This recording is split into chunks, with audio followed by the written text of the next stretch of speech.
Code Geass is one of my favorite stories of all time. This is true for so many reasons that I dare not get into that here and now, for fear of this turning into a 3-hour essay.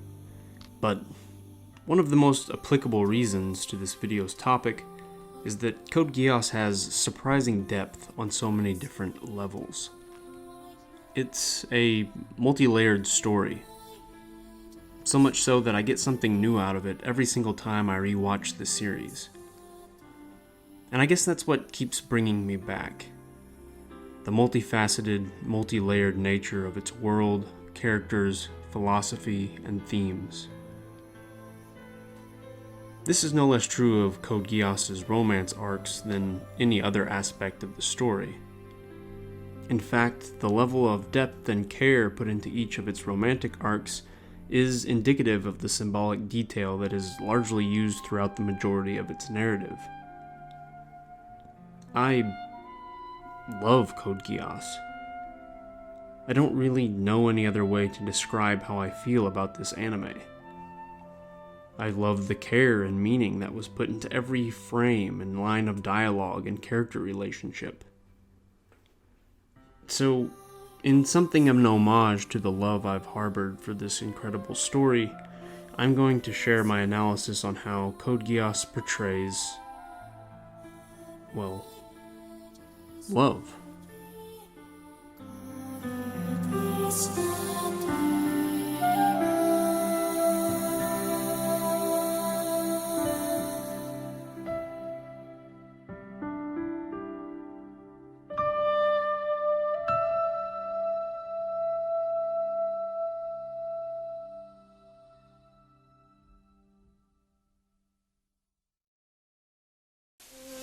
The date was August 10 in the year 2010 of the imperial calendar.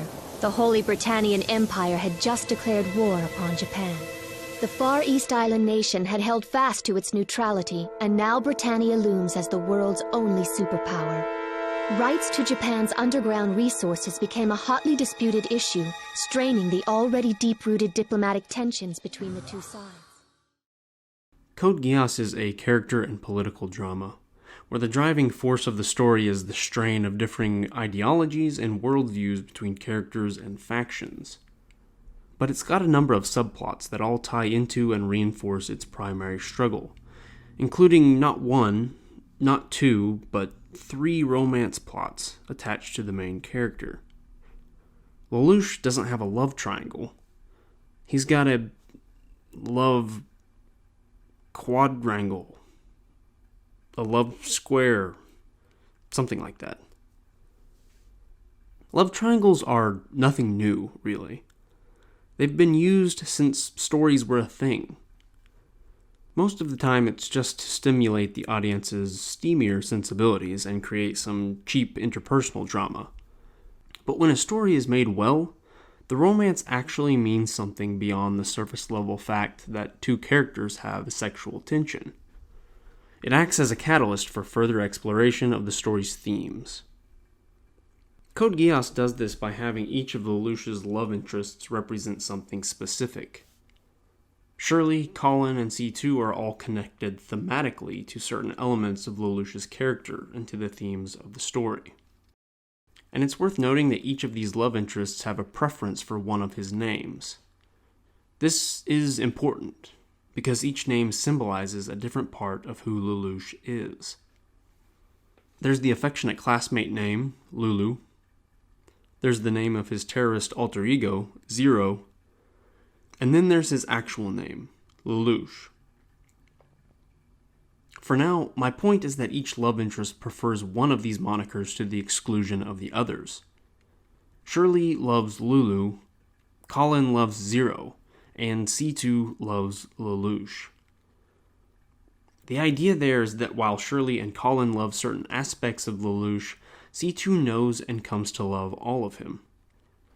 Shirley and Kallen both learn of the other parts of Lelouch in the course of the show, but we never really see either of them embracing or accepting those parts of him, only tolerating them at best.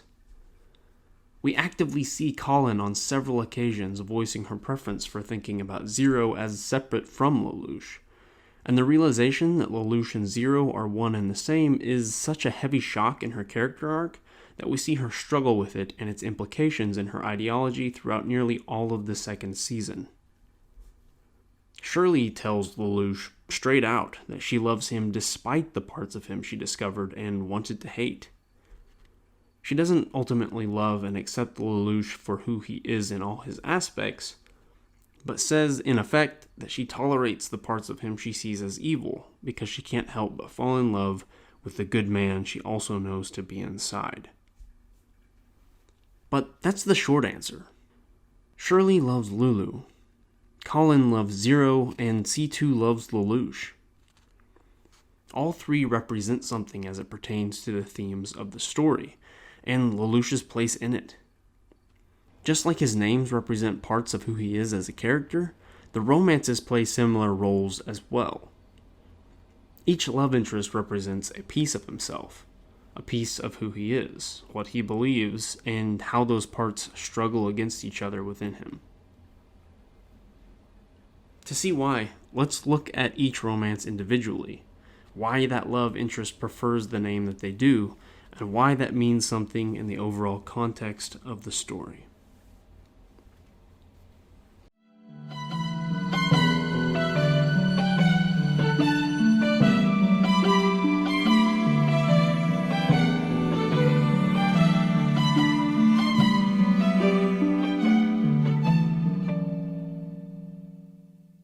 The aspect of Lelouch that Shirley represents is the young idealist, full of naive optimism about changing the world for the better.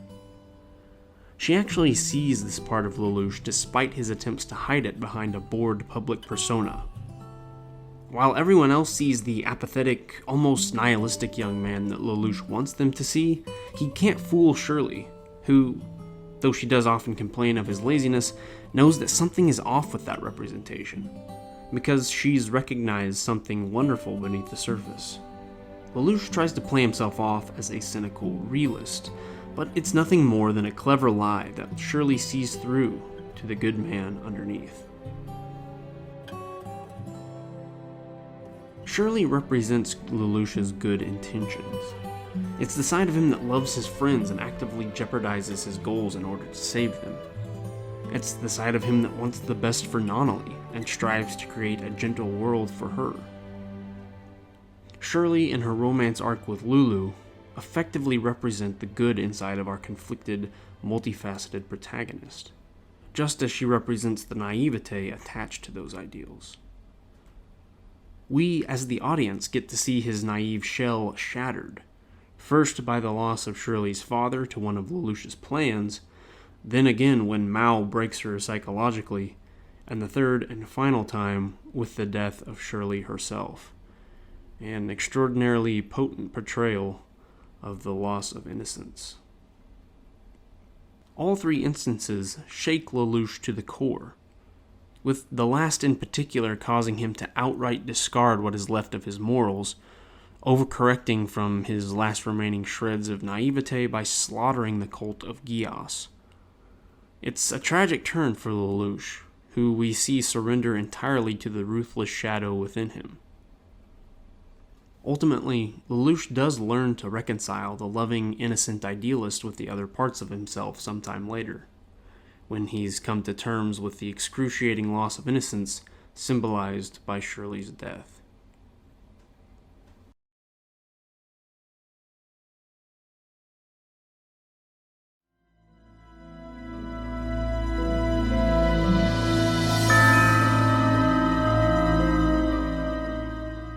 And speaking of the ruthless shadow within Lelouch, that leads up to the second love interest, Kallen Kozaki, a rich heiress of Britannian nobility, but also a secret half-breed 11, the bastard child of her father's indiscretions with his Japanese maid.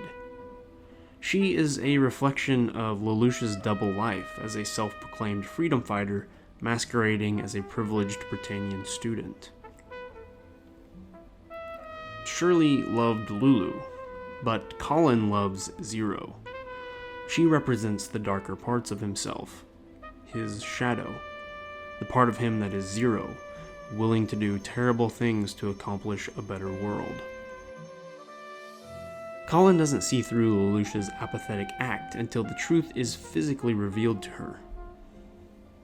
But once it is revealed, she has a difficult time marrying her vision of an unshakable, uncompromising Zero with the forgiving, kind Lelouch. Lelouch has doubts and fears. Zero does not. In fact, in many instances, Zero's confirmation to her that she is on a necessary and righteous path reaffirms her faith in her own actions. The moments when she sees Lelouch, the part of her hero who doubts and struggles with the horrible things they've done in the name of a better world, she is utterly terrified by it. Because a Zero whose ideals are compromised shows the cracks in her own beliefs.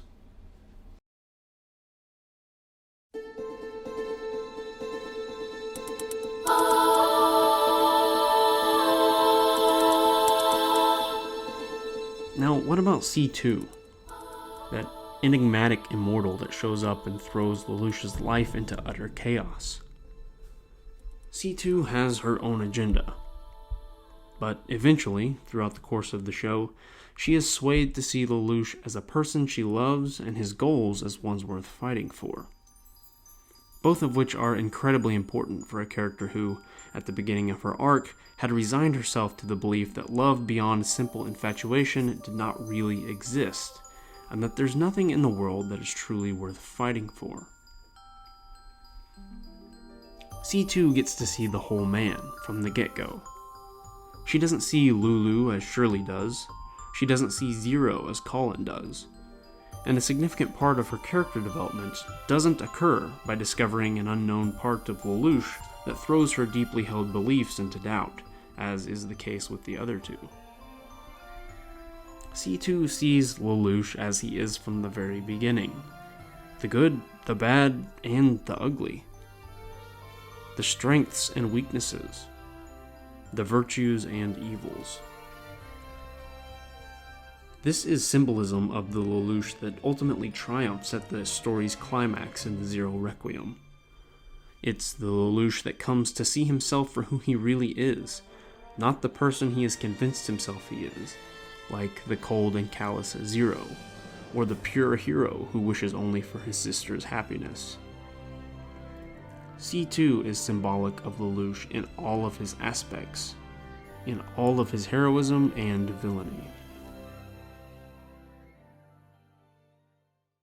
Lelouch is the master of lies, but the story and its final romance are concluded when the master of lies stops lying to himself. In the same way, C2's character arc also concludes when she stops lying to herself. The mystery of C2's motivations is finally revealed as the second season begins to draw to a close, allowing us to see for the first time that what C2 has sought since the beginning of the story is death. Her Geass forced everyone to love her, a manifestation of her deepest desire from her days as a childhood slave. But the emptiness of love shared by everyone and compelled instead of chosen led her to the conclusion that actual love, true, real connection with someone, did not exist. This was an unbearable realization for C2, who came to believe that the deepest, most desperate desire of her heart was nothing but a fantasy, and that lacking any true connection, life was meaningless. And so we see that throughout the story, what C2 was searching for was someone who could kill her and end what she saw as an empty existence. But just like Lelouch, her arc comes to a close with the realization that she's been lying to herself. What she's been seeking is not an end to a life of meaninglessness, but a life where she could realize value in the manner of meaningful connection. In short, a life in which she truly loves and is loved. C2 discovers that she did not actually want to die as she insisted. She instead finds that what she'd wanted all along was for someone to love her simply for who she is. C2's discovery of herself and her true motivations is representative of Lelouch's rejection of his false personas for his true self. This is a wiser Lulu who will always love and care for his friends and family, but has accepted that he must sacrifice his place of trust and esteem with them to fulfill what he believes to be truly important.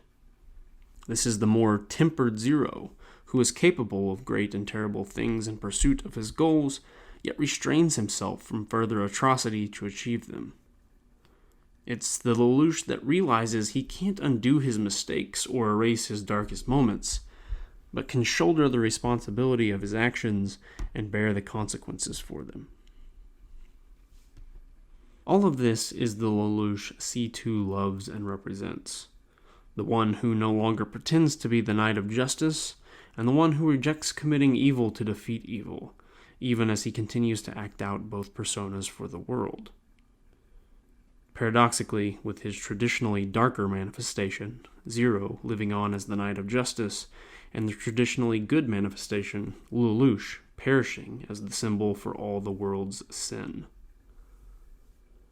C2's romance with Lelouch is indicative of the man in his final form, the person that truly knows himself, the one that has reconciled his inner dichotomies, the dark vengeance seeker with the heroic idealist.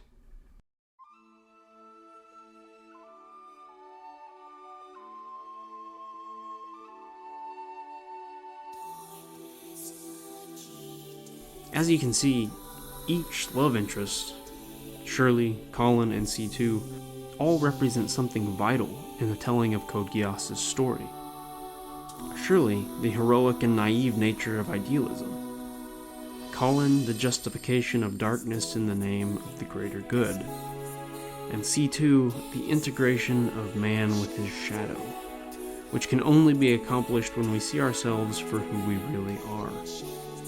Not the idealistic hero we wish we were, and not our darkest impulses, but ourselves in all of our aspects.